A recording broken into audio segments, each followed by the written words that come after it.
এটি মূলত নো সিম কার্ড সমস্যা। আপনারা দেখতে পাচ্ছেন নো সিম কার্ড সমস্যাটি। আমি মূলত ভি সিম থেকে জাম্পার উঠিয়ে সরাসরি এলইডির অ্যানোডে লাগিয়ে দিচ্ছি। ফাইনালি আমাদের যে সমস্যা ছিল, সমস্যার সমাধান হয়ে গেছে, অর্থাৎ এখন কিন্তু নেটওয়ার্ক চলে এসেছে। এই আপনারা দেখতে পাচ্ছেন। জি বন্ধুরা, আপনারা সবাই কেমন আছেন?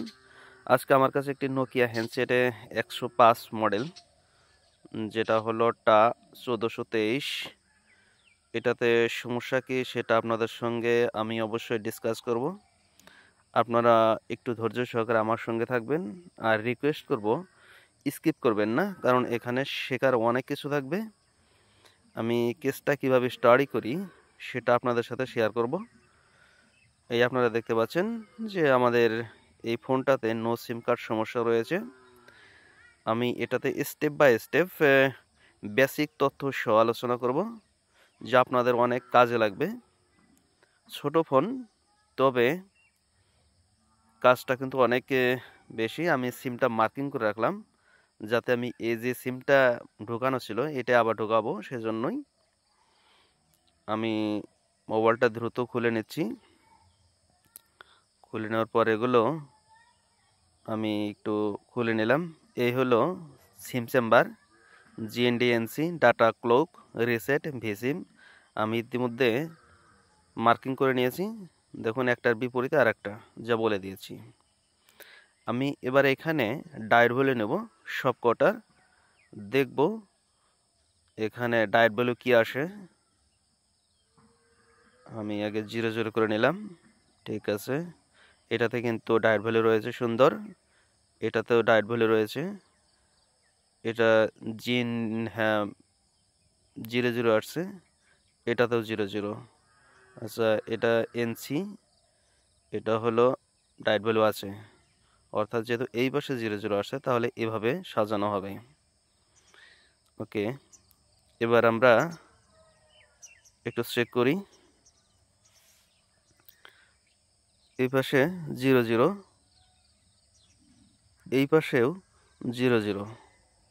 টিপি পয়েন্টগুলো একটু লক্ষ্য করলেও বুঝতে পারবেন। ডান পাশে যেটা ধরেছি এটা অবশ্যই জিএনডি হবে, আর জিএনডি তবে আরও কনফার্ম হবো যখন মাঝখানেরটা এনসি পাবো। দেখি এদিকে 00, এ পাশে হাই এনসি অবশ্যই, আর এইদিকেও 00। এটা এখানে কিন্তু এনসি নেই, তার মানে হলো যে এটা আমাদের জিএনডি। এটা জিএনডি, কারণ জিএনডির পাশে এনসি থাকে, এইটার পাশে কিন্তু এনসি নাই। ওকে, তাহলে এই আমাদের ভি সিম, এটাতে ফুল শট রয়েছে। আমরা এই শটটাকে রিমুভ করব অবশ্যই। এই শটটা, এই যে সিম চেম্বার রয়েছে, সিম চেম্বারের পাশে দেখবেন কিছু কম্পোনেন্ট থাকে, এই পাশেও আছে, এখানে ডাবল, এখানে এই পাশে কিছু কম্পোনেন্ট আছে। যেহেতু এখানে সিম চেম্বার নাই, এদিকে হবে না, এটা ডান পাশেই হবে। ডান পাশে যে কম্পোনেন্টগুলো রয়েছে এগুলোকে আমরা মেজারিং করব সুন্দরভাবে। দেখি এইখানে একটা ক্যাপাসিটার রয়েছে, হ্যাঁ এই যে ক্যাপাসিটার। আচ্ছা হ্যাঁ, এই ক্যাপাসিটার দেখতে পাচ্ছেন, শর্ট, ফুল শর্ট হয়ে গেছে ক্যাপাসিটারটা। এটাই ভি সিমের ফিল্টারিংয়ের জন্য রাখা হয়েছিল ক্যাপাসিটার। এই পাশে আরও কিছু রেজিস্টার রয়েছে, অন্য ক্যাপাসিটার রয়েছে, দেখছি ওগুলো মেজারিং করে দেখি দুই পাশে কোনো 00 হয় কি না। না, এগুলো তো দুই পাশে কিন্তু 00 হয়নি। এখানে কিন্তু ছোট ফোনের ক্ষেত্রে কিন্তু একটি ক্যাপাসিটর থাকে সাইডে, অন্য কোথাও থাকতে পারে, তবে এটার সাইডে রয়েছে। আমি আরও একটু কনফার্ম হয়ে নিচ্ছি যে আরও এর সঙ্গে কোনো সম্পর্ক আছে কিনা কেউর। না, এখন পর্যন্ত পাইনি। এই একটি ক্যাপাসিটর পেয়েছি, এই যেটাকে আমি ইন্ডিকেট করছি। এই ক্যাপাসিটরটাকে আমি এবার রিমুভ করে নেব। আয়রনের সাহায্যে আমি রিমুভ করে নিলাম। এবার রিমুভ করার পর এটা একটু হালকা সোল করে দেই, ক্লিন করে দেই। একটু ক্লিন করে নিলাম। আসলেতে কাজ করতে একটু সতর্ক হতে হয়, সুন্দর করে করতে হয়। এবার আমি ডায়োড ভ্যালু নেব। দেখুন এখন কিন্তু ডায়োড ভ্যালু চলে আসে, শর্টটা আমাদের রিমুভ হয়ে গেছে। তবে এখনও কাজ শেষ হয়নি, আপনারা আমার সঙ্গে দেখতে থাকুন। আমি কত স্টেপ অ্যাপ্লাই করব সব দেখুন। ছোট কাজ, তবে এত সহজ নয়। এবার আমি এখানে টিপিতে দেখি, দেখুন এখানে কিন্তু ডায়েট ভ্যালু প্রপার চলে এসেছে। এই হিসাবে কিন্তু আমাদের সমস্যার সমাধান হয়ে যাওয়ার কথা। আমি এবার বোর্ডটাকে সুন্দর করে লাগিয়ে দেব। সিমটা যে সিমটা মার্কিং করেছিলাম সেটাই। এবার আমি এটাকে ইন করে দিলাম। ওকে, ব্যাটারিটা লাগিয়ে মোবাইলটাকে রান করব, দেখব আমাদের সমস্যার সমাধান হয়েছে কিনা। না, আমাদের সমস্যার সমাধান হয়নি। যে নো সিম কার্ড ছিল সে নো সিম কার্ডই রয়েছে। তার মানে ডায়েট ভ্যালু তো প্রপার রয়েছে, কিন্তু নো সিম কার্ড সমস্যাটি যায়নি। আমি ইতিমধ্যে কিন্তু এই সিপিওটা রিভোল্ভ করে দিয়েছি। ওকে, কিন্তু কাজ হয়নি। আমি আরও একবার চেক করে নিলাম, এখানে প্রপার আছে।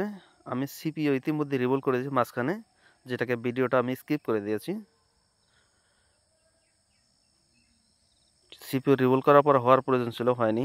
এই ভিসিম কিন্তু একটা ভোল্টেজের প্রয়োজন হয় সিম চালানোর জন্য। আমি এবার এই ভোল্টেজটাকে চেক আপ দেবো। তবে এখানে তো মাল্টিমিটার প্রোব লাগাতে পারবো না, সেজন্য আমি একটা এক্সট্রা তার লাগিয়ে নিলাম, যাতে মোবাইলটা রান করার পরে এখানে ভোল্টেজ পাওয়া যাবে, এর আগে কিন্তু ভোল্টেজ আসবে না।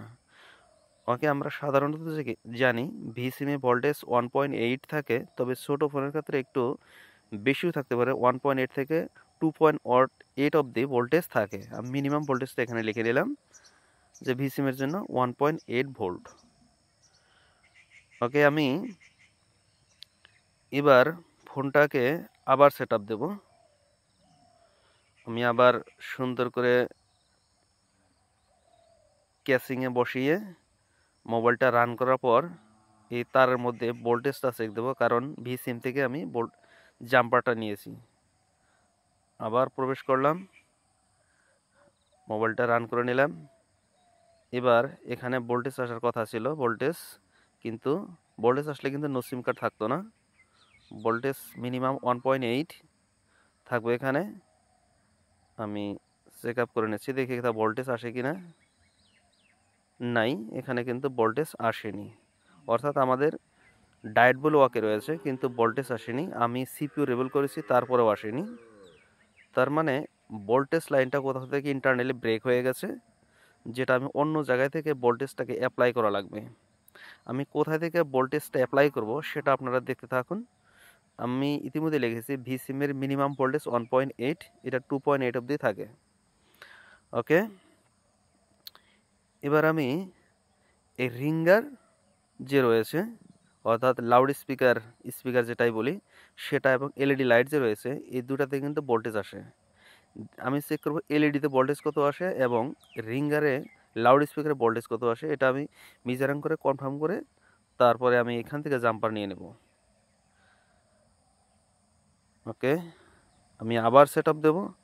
আপনারা দেখছেন আমি বারবার সেট আপ করছি ফোনটাকে, বিভিন্ন মেজারিং করার জন্য করতে হবে, কাজ করতে হবে। ছোটো ফোন হলে কী হবে, কিন্তু কাস্টমারের কাছে এটা অনেকটা গুরুত্ব রয়েছে। আর আমি যেহেতু টেকনিশিয়ান, আমারও একটা ইজ্জতের সওয়াল রয়েছে, আমি সেজন্য কাজটা করতেই হবে। তবে স্টেপগুলো ফলো করতে থাকুন। আমি এবার এলইডি লাইটটাকে ফ্ল্যাশ করবো, অর্থাৎ জ্বালাবো। এলইডি লাইট জ্বালানোর পরেই তো ভোল্টেজ আসবে। আমি জ্বালিয়ে দিলাম। এলইডি লাইটে এমনিও ভোল্টেজ থাকবে, এই আপনারা দেখতে পাচ্ছেন যে 2.7 ভোল্ট রয়েছে। ওকে, এবার আমি রিঙ্গারের টিভিতেও কিন্তু আমি ভোল্টেজ চেক দেবো যে রিঙ্গারে ভোল্টেজ কত রয়েছে। তবে রিঙ্গারে ভোল্টেজ কিন্তু রিংটোন বা কোনো গান বাজানো লাগবে, তাছাড়া কিন্তু ভোল্টেজ এটা আসবে না। সেজন্য আমি একটি রিংটোন প্লে করে দেব।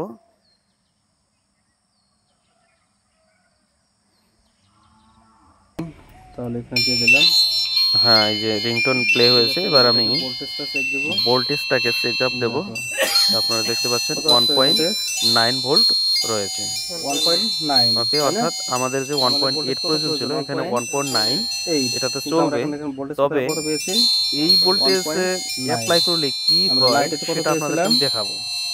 2.7 এই ভোল্টেজটা আমাদের অনেক বেশি। স্পিকার থেকে ভোল্টেজ নিলে কি সমস্যা হয় সেটা আপনাদের দেখাবো। আমি চাইলে এটা স্কিপ করে দিতে পারতাম, কিন্তু আপনাদের জন্য আমি রেখে দিয়েছি। এটা সমস্যাটা দেখাবো সেজন্য, কারণ এটাও জানার একটা বিষয়।